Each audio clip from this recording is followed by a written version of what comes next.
Hello, everybody, and welcome to episode 49 of Behind the Camera with Andy Games, the podcast where we sit down with creative people from all across the world and let them share their stories in their own words. It's a chance to get to know not just their art, but the stories that made them who they are. Today, my guest is J.F. Monroe, author of the Legacy of the Four trilogy. We sat down ahead of the release of the second book, Descent into the Voidheart, to talk all things storytelling, from the inspiration behind the series to the realities of balancing writing, self-publishing, a full-time job, and family life. It's an honest and insightful chat for anyone who loves books, fantasy, or even the creative process that goes into all this. If you're new here, be sure to follow the show, leave a comment, a review, or share it with someone who'd appreciate these stories. All of that really helps us grow. Now, here's the interview. JF, welcome to Behind the Camera with Andy Games. Absolute pleasure to have you on the show today. How are we doing? We're doing great, Andy. Thank you so much for having me. I really appreciate it. No, absolutely. Absolutely. It is my pleasure. So you are a writer, a self-published author, currently writing the Legacy of Four trilogy. Take us back to the very beginning, like of your story of writing and your relationship with storytelling. Take us right back to the beginning.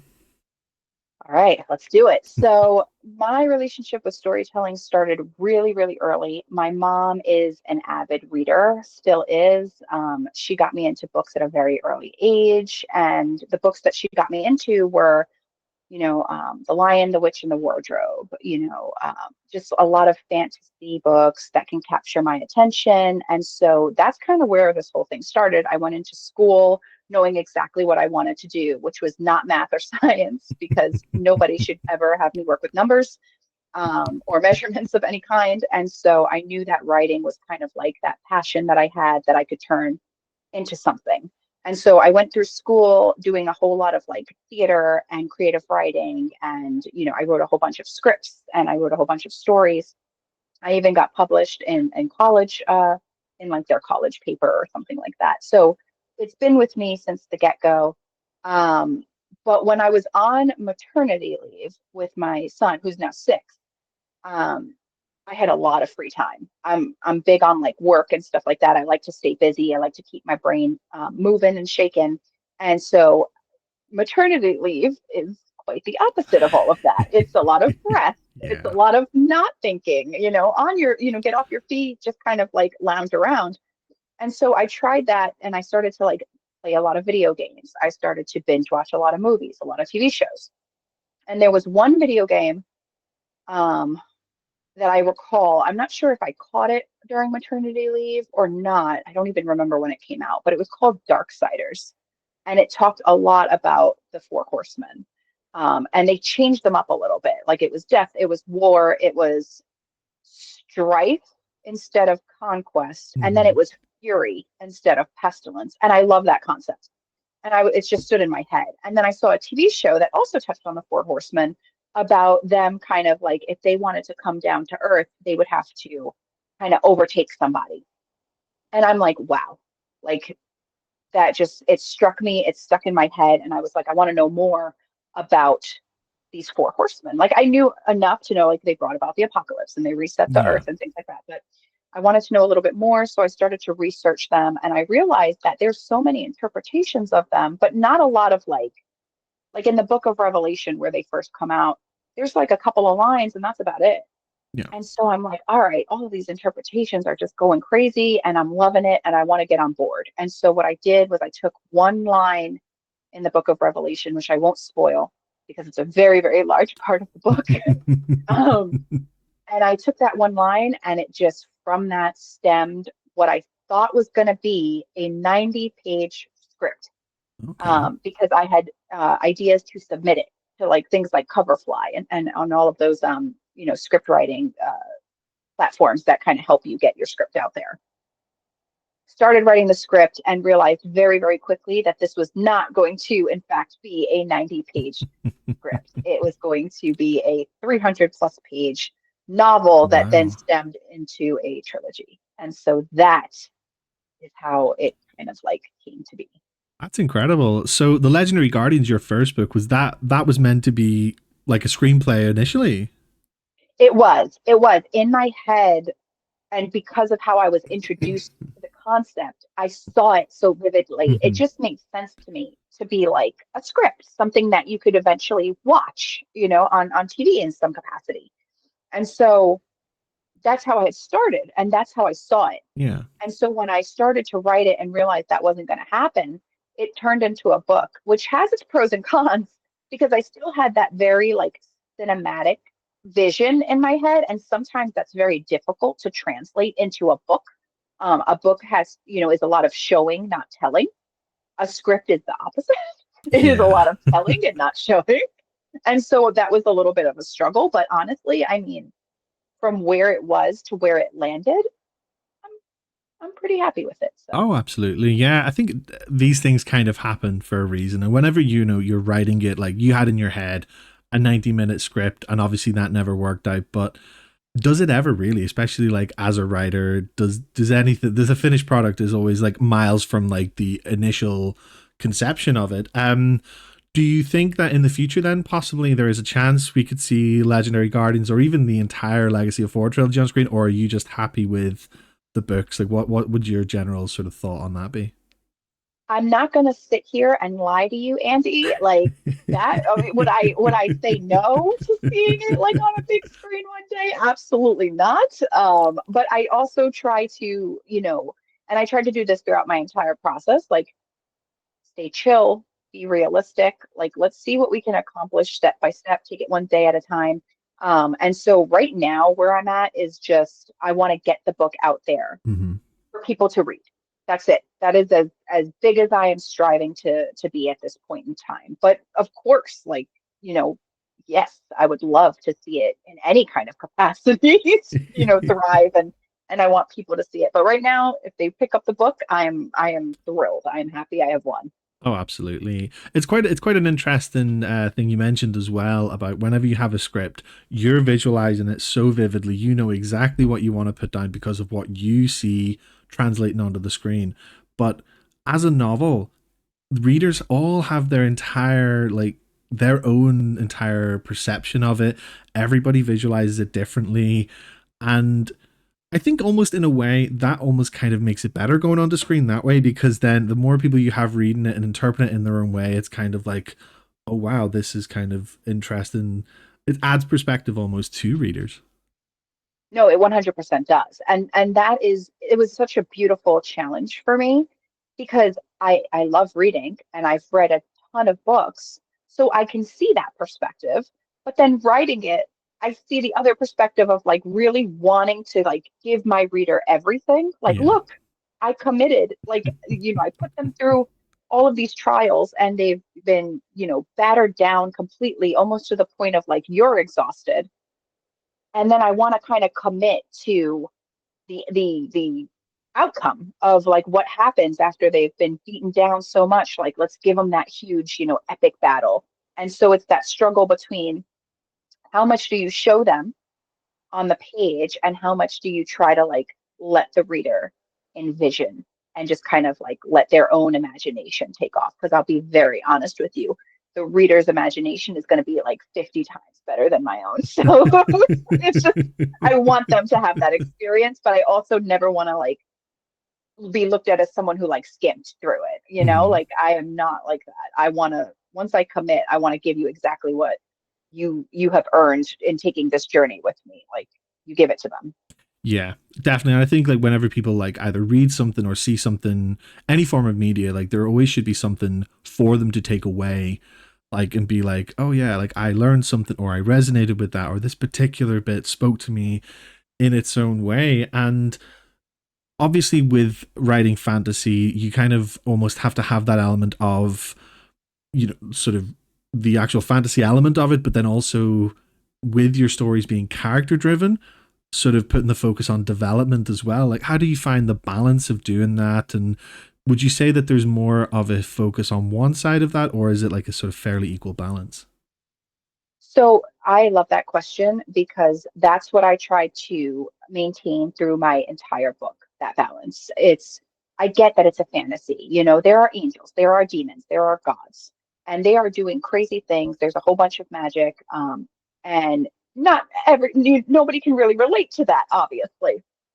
But when all of that crazy stuff is happening around my characters, it is the characters that I use to bring out the vulnerabilities, to bring out the relatability, to have the reader say, okay, like I obviously don't live in this world, but I could see myself making that decision. Like one of my main characters is an archivist, or for lack of a better word, she works in like a library.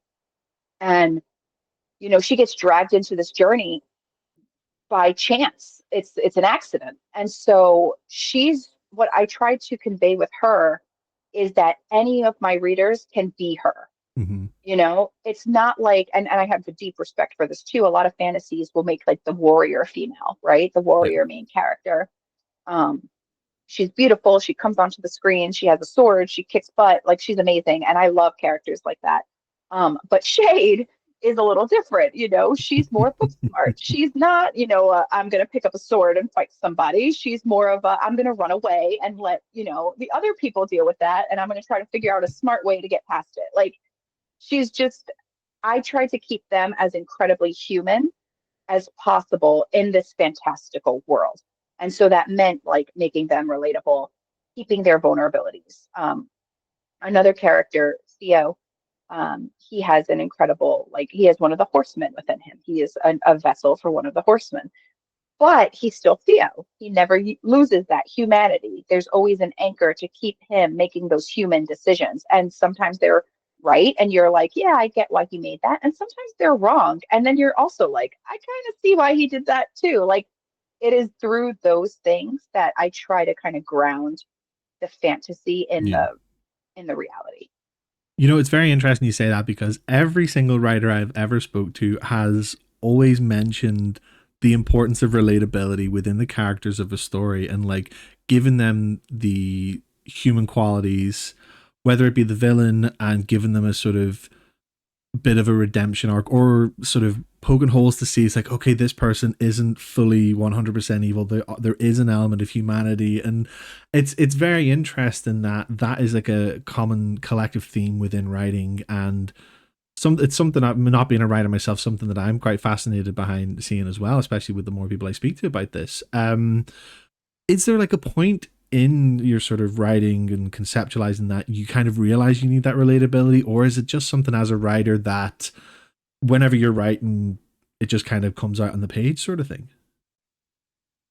I guess it's a little bit of both. I think when you go into a story, you're always going to either think about the readers who are going to be reading, hopefully reading this story, or you at least put a little bit of yourself into it. Mm-hmm. And so there's always that relatability that kind of goes into the story. Now it could be a little bit and it could be a lot. I usually aim for a lot because to me, if you're going full fantasy where there's nothing a reader can relate to, it sometimes can come off as empty. Like Yeah. it's like, oh, it's a good time, but it's kind of like a Doom. Like I don't know if you've ever played Doom, but I'm playing it now, and there's I can't relate to that character. He's he's just killing demons. Like that's really his thing. Like he is just rocking it out, killing demons. Now I love it. Yeah. I absolutely love it. It's a good time, but I'm going to finish this game and I'm going to pick up another one. Yeah. And it's not going to resonate with me the way I want my book to resonate with readers. I want readers to close the book and like breathe for a minute, maybe even like think about it a little while after they've read it. And I feel like that's where the relatability factor comes in of like, I saw myself in one of these characters or in multiple characters. I understood their choices. I knew I relate to their vulnerability in this fantastical world, but who cares, because once you strip the fantasy away, there's just this group of humans, this group of Mm-hmm. found family that is just trying to go on this journey and make it out at the other end, um, as still who they are, Yeah. not totally changed. And so I think that's the key to it. Now again, could totally write a fantasy where there's nothing relatable and you could have a really good time. Like I can suspend my disbelief and have a really fun time and just be like, I'm totally out of this, but this is crazy and fun.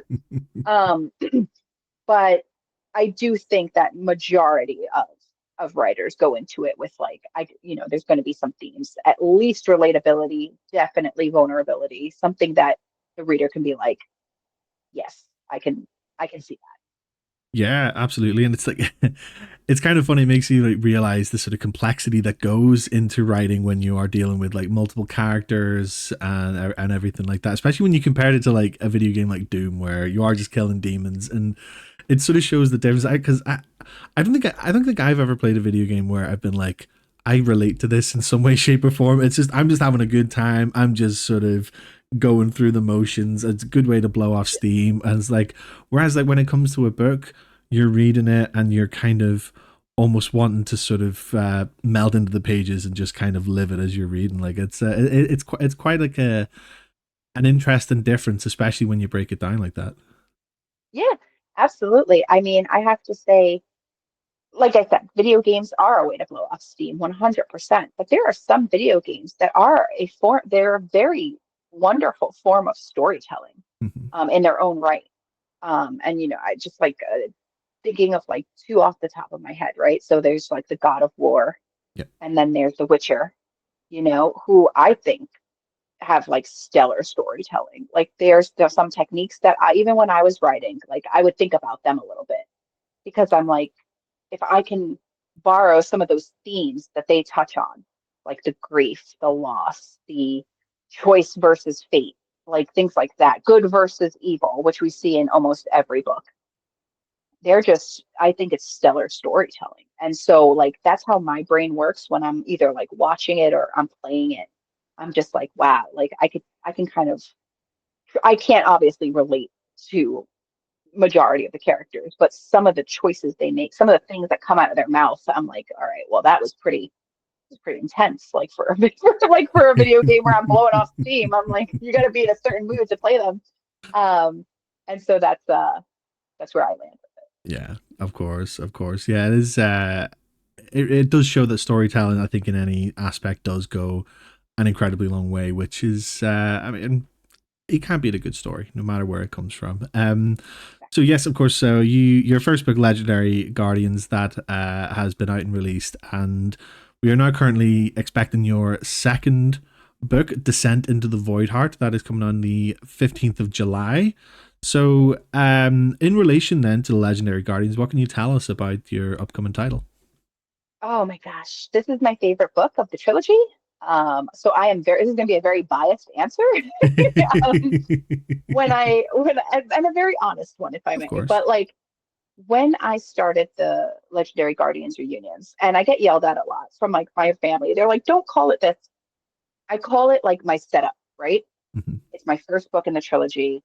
It's probably not going to be a favorite, only because it is setting everything up. Yeah. It is reuniting the horsemen. They're separate right now, they're scattered.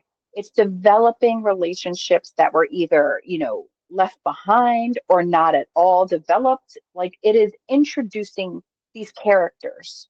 And so, yes, there's character development, and yes, there's plot movement 100%, because I'm not very big on like my world building could use a little bit of work, and, people will see that. But I keep it 110% real as possible. Um, but it sets a foundation that propels us into the next book. And so it takes a little bit of a hit because I love it. It's amazing. It was my learning experience. It's where I got all of my education and knowledge about how to publish books. It really like it guided me through. And for that, I'll forever be grateful for it. But it set me up to really, really have the best time writing book two. I got to explore character development like you wouldn't believe. I got to advance the plot in ways that I did not see. And book one set me up for that. So it does take a lot of credit. It's just that book two was just so much more fun to write because we're on the journey now. Like book one kind of like goes into the journey. Book two is all about what happens on this journey that they take together. You know, it's interesting that because immediately I think of the Lord of the Rings trilogy when you say that. Because if you look at the Fellowship of the Ring, right, that's sort of, I would say, out of that trilogy, that was like the sort of not the strongest one. It's still brilliant, of course, but like Mhm. that's sort of exactly the same. It's a great concept when you look at it that way because like you've got it's this introductory thing. It's setting up all the characters, setting up the main arc of the story, but then you realize kind of coming out of it, it's like Okay, I get where this is going, and then obviously you get the deep dive for like the Two Towers and Return of the King. You get like the deep dive into all the different characters because they're kind of broken up, and like I think that's a really good method of it's like prolonged storytelling, really, isn't it? Like you're kind of Yeah. just building it up, and especially as you said before, you had this all written, but a script turned into a trilogy essentially, so you kind of knew where it was going from the very start. But would you say then, like with that, between writing the first and second book, like that sort of helped your writing style, knowing what you were going to write about, and sort of help you develop that from writing the first one? Yes, 100%. It did. The first one took me the longest to write because at first I was just figuring stuff out. Mm-hmm. Again, it was a script, so I had like the basics lined up. But even then, it did not help me when transitioning to a novel because it's like 90 pages versus 300 and something is very, very different. And so there's a lot of filler in there. And I didn't want to just put filler to put filler. I wanted to put things that were meaningful, even like little Easter eggs that I would then come back to later in the books and things like that. If like someone eagle-eyed could catch it, I wanted to really have fun with it. And so, yeah, it took me the longest to write. It was a learning experience for me. And I think it paid off Mm-hmm. because then it carries into book two, which was a lot easier to write and a lot quicker to write.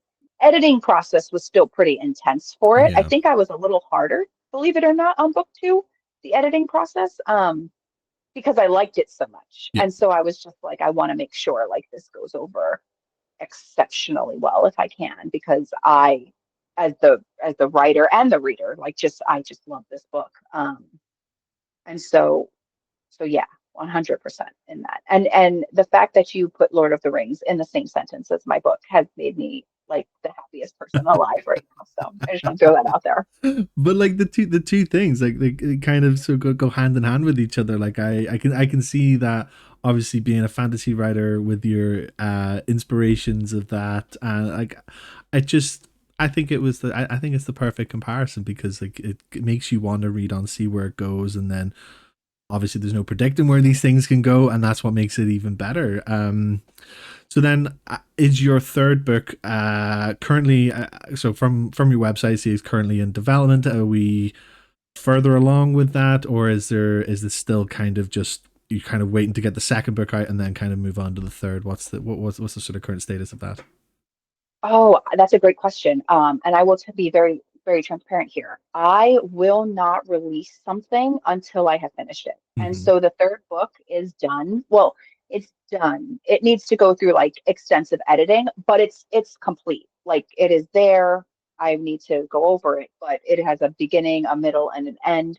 I would give myself incredible amounts of anxiety if I waited on book two to see how it was like doing and then started writing book three. I can't do that to myself. I would fail. So I need to make sure that I have it just like it's all completed and I can go back and I can edit and I can do what I need to, but it's there. Like it is there, it's ready in the event that we wait a little while for book two to kind of have some time to work and then we drop book three. Yeah.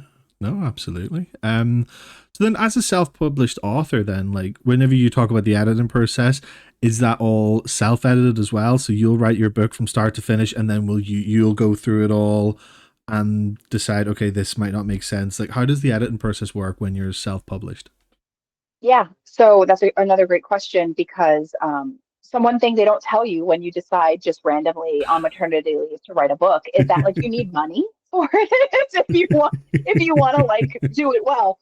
Um, so it was news to me, and so when we got to the editing process, and I say I'm sorry, I say we a lot. I mean me. When I got to the editing process, it's for my full-time job. I always say we. When I got to the editing process it was something that I explored a little bit because I go on websites like Fiverr, which I Yeah. think is a great website. Just Oh yeah. if you're looking for literally So anything, good. it's where I got somebody to do my book cover. They're very reasonable price. They're basically consultants that just kind of hang out on there and either reach out to you or you reach out to them, things like that. And I explored that for a little while. And with editing, they got to make a living too, but they'll do it per word, like a few Oh cents per wow, word, really? which doesn't sound bad. Like I was like, oh, it's like 2 cents per word. But when you type over 100,000 words, Hmm. um, the cents add up. And I respect it and I love it, but it wasn't somewhere in my life that I could afford it. Yeah.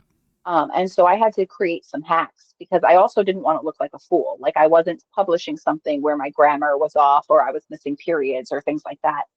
And so my hack for editing is a little embarrassing, but I read it out loud, like out Okay. loud. It's fair until you realize, like, I wrote a fantasy romance and I do have to read it out loud, like every part of it. And so it gets a little bit like I turn real red. Like you could see even now, like I feel the heat on my cheeks just like thinking about the times I had to read this thing out loud. Um, but it's a game changer. It Yeah. helps with dialogue flow, it helps with repetition. Like sometimes I'm a serial repeater of like words.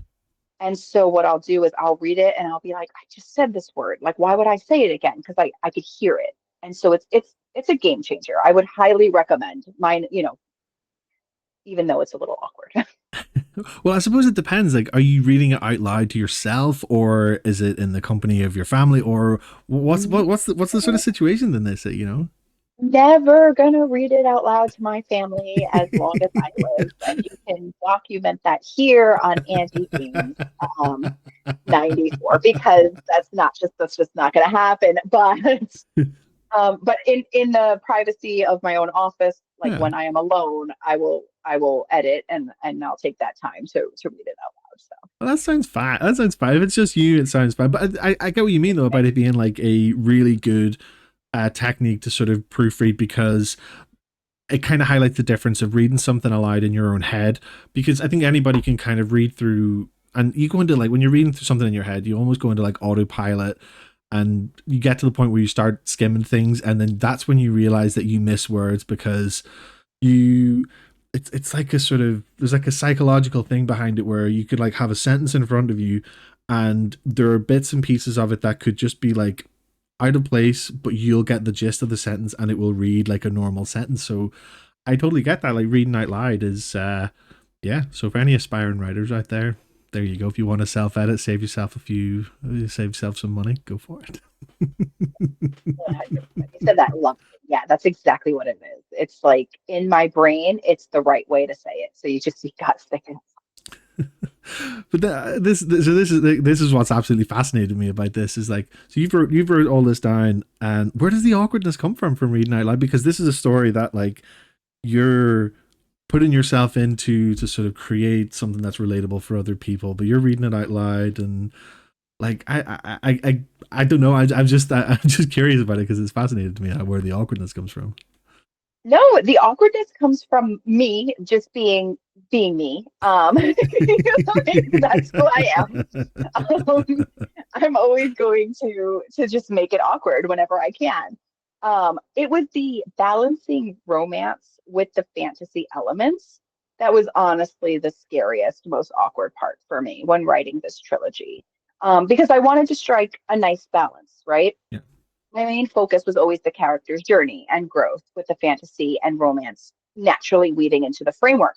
But when you read things out loud and you're reading like a battle scene, it's very different than reading like when they're alone and it's a nice intimate scene. It's just I'm, a teenage girl again and I'm giggling because I'm like, look at this, like what's happening? And so it's my maturity level to an extent that makes it awkward. No, yeah, I get that, and I suppose as well. Like, I mean, I can almost see then why you'd want it as a script as well, so then you can see other people reading it out loud and sort of Yeah. like Like, you can have go, that you go part. do it. Yeah, you go do it. Not me. It's not supposed to be me.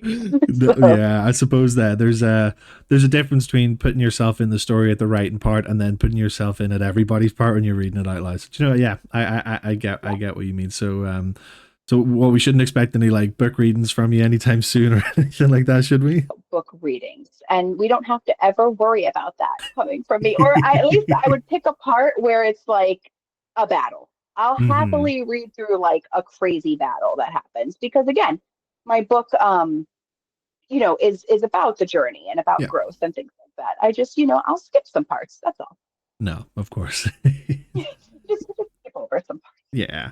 So when it comes to then writing, you have like this sort of like a really varying types of scenes, like you say, battle scenes, and you have like sort of the more intimate scenes.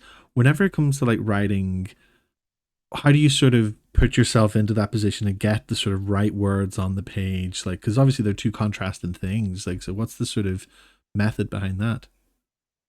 So that is a really great question.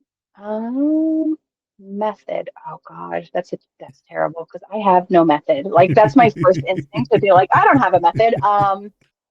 But no, everybody has some type of method. So how I do my writing is I have a full-time job. I'm a mom. And so writing to me is like a gift, right? Mhm. I can really just kind of have to pick it up when I go. And so I write at nighttime. And sometimes I'll be at a scene where it's a battle and it will never be an intimate moment in a battle. Like I'm Mhm. not that person where it's like in the midst of battle they decide to kiss or something like that. Never gonna happen. And so it's that separation of like the battle comes at this point, and then we can have like quiet time later on. It's Mhm. it's just they're so separate on their own. I don't have to worry too much about Yeah, no, of course. Like, so then if you know that you're going to be writing of a particular evening, do you know exactly what you'll be writing? Like, what part of the book, what scene, or yeah, so you kind of like plan it out and then that's kind of it. Yeah. helps the separation sort of thing. Yeah. Yes, because I go in order of the Hmm. book. I can't jump and write different scenes and different chapters. Like I can't do that. My brain doesn't work that way. So like I write in the order the book is supposed to be completed, chapter by chapter. Hmm. And so normally I know exactly what's going to happen. Is that a thing other writers do? Like, they'll just sort of write different pieces and kind of splice it together? Really? Yeah, they'll splice it together. They're very gifted. There's a Wow. lot of really gifted people out there, and you are not speaking to one of them. So Oh, you no, just, come on, come on, pick yourself up, come I on. I am a very straight shooter. I am just like I'm gonna go exactly how I know it goes, which is this is how the story plays out. So, I think to me that just makes sense. Like that's because you read a story in that order. Why not write it in that order? I mean, like of course maybe you have something that comes into your head in the initial writing process, like oh this scene here I could put this into like book three, so you might write it down or something, then come back to it. But like yes. surely it makes sense to just sort of go chapter by chapter. No, and that's really practical, and that is something I can say I've done. Like there have been scenes where I'm like, it doesn't fit here in this book. I'm going to move it either later on in the book, earlier on in the book, or even to the next book. I have done Mhm. that before. So like, yeah, Okay. that's actually a really great thing.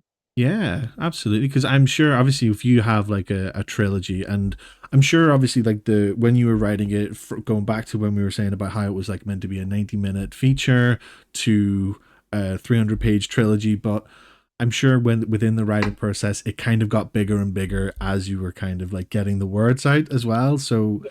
you've got so many ideas coming out onto the page, and of course, like, how do you know whenever it's right time to end like the series? How do you know at that point with all these ideas coming out?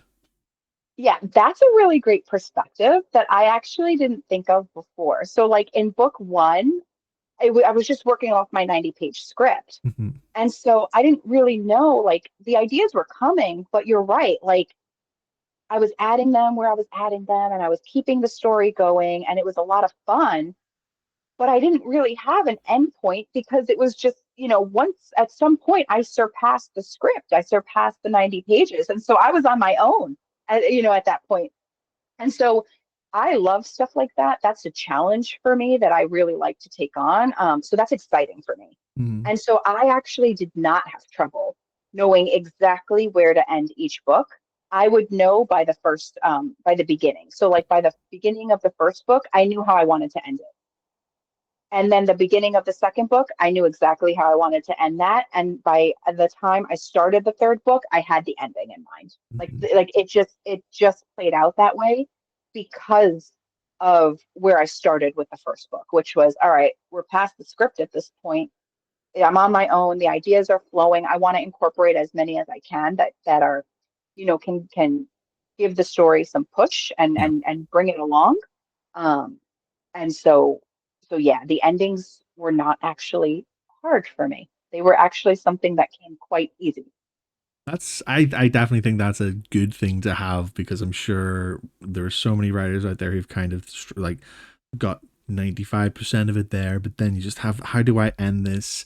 Ties up all the loose ends and just everything. But you know what? Fair play that you managed to do that. I think that's something that a lot of other people would struggle with. Yeah, Yeah. I definitely agree. One of the biggest pet peeves of mine is if I'm reading like a really good book and the ending just flops for me. It kills me. I'm just like, you caught me. You had me the whole book. Like all you had to do was just commit to the ending. Like it gets me so frustrated. And so I made a promise to myself. I was like, don't be that person. Like you can do this. You know how to do it. You have the end. It's a solid end for a pretty solid trilogy, at least in my opinion. It's the right end for this trilogy. See it done, get it done. And Mhm. so Of course. And so then looking forward past the Legacy of Four trilogy, do you have anything in mind for your next book or whether it be a series? Do you have anything in mind so far for what's coming in the future? I have a couple of ideas brewing. I think, though, what I'm going to try to do is take a break. For Hmm. after I launched the third book, I want to kind of get back into reading again. My reading took a little bit of a break when I was doing these three books because there's just nonstop between, writing them, publishing them, marketing them, making sure the second book is set up, making sure the third book is set up for the same type of success. It's a lot, it's a lot. And also you really want to invest 100% of your time in it Yeah. to make sure that it's done correctly. So my reading did take a hit and I want to kind of get back to that and like enjoy other people's writing and and get into their worlds and their heads. So I might take a little bit of a break, but yeah, I definitely have ideas. This isn't something that is just like a, one and done type of situation. I would love to get some more stories out there, but I'm taking my time. I'm not in any real rush. This is a passion for me. Hmm. Yeah. This isn't like a lifestyle. This isn't an income. Like some other authors, they'll have their income and things like that attached to it. Mine is a little bit more relaxed in that I can just keep this as just something I love to do. So And that's actually that's incredible because doing it for passion, for storytelling is something that you grew up with. I don't think it gets better than that. Like it's like one of the ultimate hobbies to just be able to just do it, just to put these words on a page, to tell a story to the world and just give something for the readers to take away. And I think as well it's interesting when when you go to like read other novels or whatever it may be in a way that can kind of help any sort of inspiration in terms of, well, depending on what you read, of course, like in terms of like writing styles or potential like character arcs or stories or anything like that. Like I know for sure that that's sort of from my own perspective, the only thing I can speak to of that is with podcasting. Like guesting on podcasts, I think helps me as a host, and I like to think that that that sort of applies to like other fields as well. Like if you're looking at other people's work and it kind of like bounces off one another, I think. yeah, of course. I mean, I read all different types of things, so I don't just stick to fantasy. I'm a very big horror reader. Hmm. I love it. Not like the biggest nonfiction person, but I'll dabble here and there. I try to stay very open because I like to hear other people's words and see what fits with me. So, I wrote a fantasy novel, but some of the banter has elements of like horror in it, where it's like that funny banter right before something terrible happens or something like that, like the setup. And so like I try I try to like I borrow where I Yeah. can, because I respect the people's crafts so Hmm. much. Like it's very, very much a paying homage to and respect factor. It's Yeah. not like taking like words off the page or Oh anything like no, that. definitely not. No. Um, but yeah, like I love the themes, and it's a lot in horror where like someone will say something and it's hilarious, like it's funny, and then like something awful will happen like right page after, and you're like, oh my gosh, the whiplash that I just got, like what happened? Um, Or like with fantasy, like in every fantasy, there's always something like in the last 100 pages, there's always a joke that the last 100 pages of fantasy is when stuff just happens. So it could be a 600 page book, but that last 100 pages is where like that's all you need to know going into the next book. Like Mm, everything happens yeah, then. like the last And 100 pages, you like just the final battle, just everything kind of, and then everything yeah. happens. Everything else was like set up and world building, and the last 100 pages like take your breath away, make you throw the book across the room. And so that's what you try to like borrow themes Mhm. from. Like what will make someone throw my book across the room, but then go get it because they loved it so much, you know? Yeah, and I think with fantasy as well, like what's kind of cool about it is there's almost infinite scope to things that you can write about because well that's what fantasy is, isn't it? Like it is just what you want it to be. Now, of course, like in your for example, using an example, obviously with Legacy 4, you got the Four Horsemen, but as we mentioned before, you read like one line from the Book of Revelations and then you've seen other things and it was kind of like a bit of a spin on it. So like you can take anything from I want to say even like whether it be kind of the religious past or like mythology, for example, to put it into a sort of fantastical twist. Yeah, You can just do whatever you want with it as long as there is an element of something that I suppose you can create something or something previously exists and you can develop on a particular story. Like it's the scope is just infinite. it is. It is. I definitely have mythology littered throughout my book. It weighs very heavily on it. I was a classics minor, and so Okay. I thoroughly enjoyed every single myth that I read, particularly Greek myths. Mhm. But honestly, like with when you read through it, you can pinpoint so many different like variations of the mythology, and then have fun with it because that's what you're supposed to do. Like that's how it lives on is through that storytelling. So, Yeah. yeah.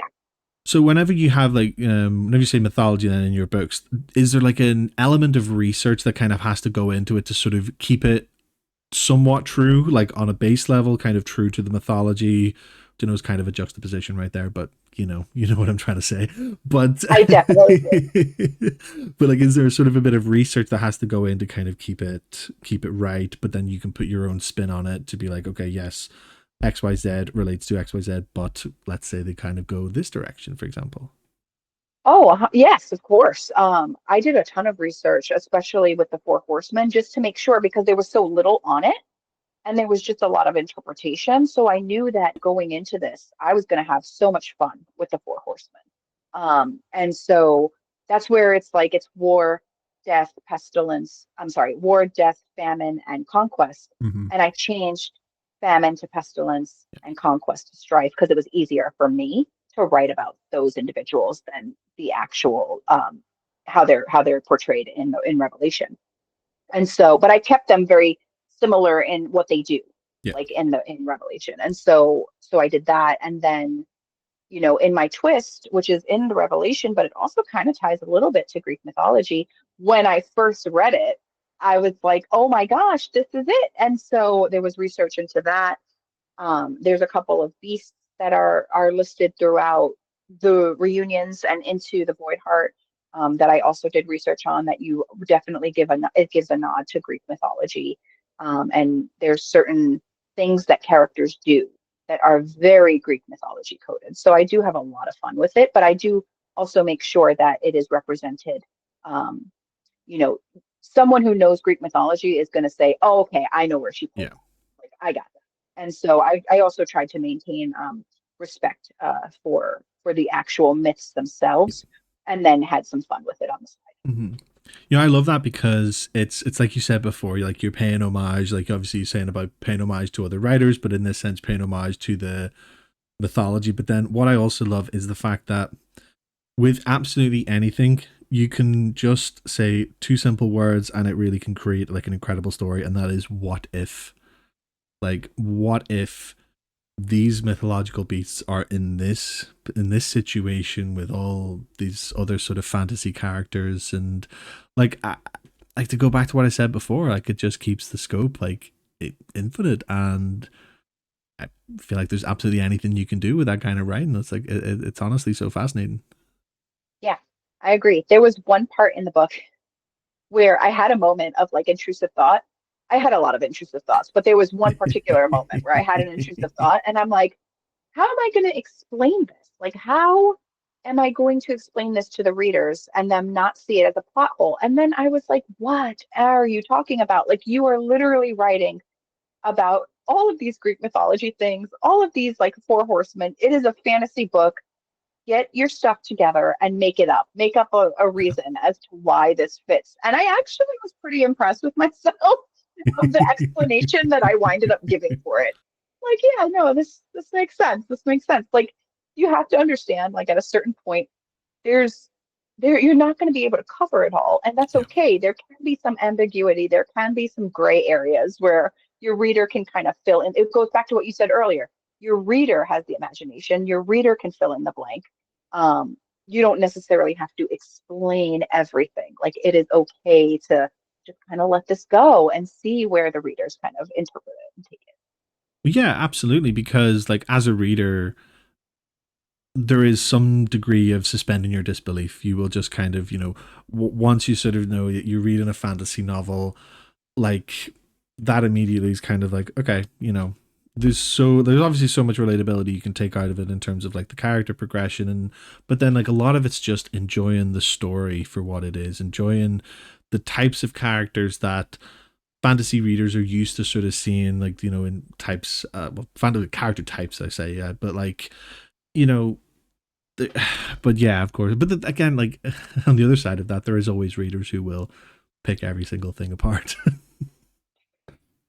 Yes, such is life. That's okay. But I suppose in that sense, it's probably good that you are then self-published and that you edit everything yourself too, because then it's 100% solely yours, right from start to finish. Correct. Yeah, it's a nice feeling. Like, there's a lot of creative freedom there. I will say that there's many pros and cons to whichever way of publishing you go, whether it's trad publishing or indie. Um, but that creative freedom is a real pull towards independent publishing. Like, it definitely has that edge. Hmm. I have to say. Yeah. And in terms of like then being an independent publisher, is that something that you would want to continue doing throughout your writing career, or would you ever want to go to trad publishing? Just so obviously you have it as your passion, having a full time job as well. But like, say there was a chance, would you kind of go into traditional publishing? In terms of like saving time and money, yes, Hmm. I would want to go into trad publishing because then they kind of take over the marketing Yeah. for the book, and that's been the hardest challenge for me. I'm not a marketer by trade. That's not. I like to write books. That's what I do. But marketing is not like my thing. And so in that regard, I would love some help, like the trad publishing, to be like, hey, we're going to market your book. We're going to kind of do everything. You wrote the book, good job. I'm going to go now market the book. Um, but if I was still writing the book, the trilogy, and they kind of wanted certain things changed, Hmm. that's where I'm like, I kind of like independent because I feel like my trilogy is done, like it's finished. So if they were to just pick it up and say, we love these books, we just want to kind of market them better and profit off of them, go for it. Have fun, get it to as many people as you possibly can. I'm not in this for the compensation. I'm in it because I want to spread the word Yeah. and share my story with as many people as I can. So please, by all means, like market away. But if they were to turn around and say something like, hey, we want you to cut this whole part and we don't really care about this part and take this out, like kind of change the story from what I originally wanted it to be, then they can, I would go independent publishing. Hmm. No, of course, and like, yeah, I think with that, that's where the sort of gray area comes in, because then if you're not getting a say in terms of what's being edited and everything and what's being taken out and added in, you're kind of like, it does dampen it a bit, especially when this is just a passion for you. Like I say, this is something that you do on the side because you want to do it, because you enjoy doing it. It's like, why not? Why not keep it that way? For example, Exactly. yeah. Exactly. Like, it's a story I just wanted to share. And again, it's my passion to do so. Hmm. So if we're just keeping it like strictly in that regard, I definitely think independent publishing is the way to go. It's a lot of work. So buckle up. but it's worth it because you get to have your story out there for people to Mm. read. Absolutely, and a good story is always worthwhile. JF, it has been an absolute pleasure having you on Behind the Camera with Dandy Games. Thank you so much for your time. On the topic of marketing, I would like to give you the chance to market yourself. Just for those who are listening and not watching, just the face made whenever I said that was just priceless. But yeah, where can the listeners find you? The Legendary Guardians reunions, and obviously your upcoming title, Descent into the Voidheart. Like, where can the listeners find you? Sure. So you can find me. I do have a website. It is jfmonroebookshelf.com. I am also on Instagram and TikTok at jf.monroe. Very easy to find. I have a blog called Beyond the Veil that is also on the website. Um, and I'm all over Amazon. So I am on Amazon in paperback, in Kindle Unlimited, and in Audible most recently, which was actually a really exciting thing. And you can get it all there on Amazon. Amazing, amazing. Sorry to kind of throw you in like that, just especially off the back of the marketing conversation, but I always like to give the guests a chance to just give the spoken word as to their works and where to find them. And yeah, sorry to kind of throw you I off I like appreciate that. I appreciate it. It was a hilarious coincidence about about how it Yeah, happened. But no, I do definitely appreciate no, I appreciate that. Couldn't have been better time. But yes, again, JF, thank you so much. And look out for Descend in the Void Arc coming on the 15th of July. And JF, good luck with the release of that and for your third title incoming in the future as well. I certainly can't wait to read them. Thank you so much, Andy. I appreciate it. No problem at all. Thank you. And there you have it. That brings us to the end of episode 49 of Behind the Camera with Andy Games. My guest today was JF Monroe, someone with a natural gift and deep passion for storytelling. Her second book, Descent into the Voidheart, Part 2 of the Legacy of the Four trilogy, releases on the 15th of July. And if you enjoyed this conversation, I would highly recommend checking out her work. It's always so important to support independent creatives like JF. If you enjoyed this episode, please be sure to follow, leave a review, or share it with someone who'd appreciate these stories. Your support means the world. Until next time, take care, stay creative, and I'll see you soon. But until then, peace.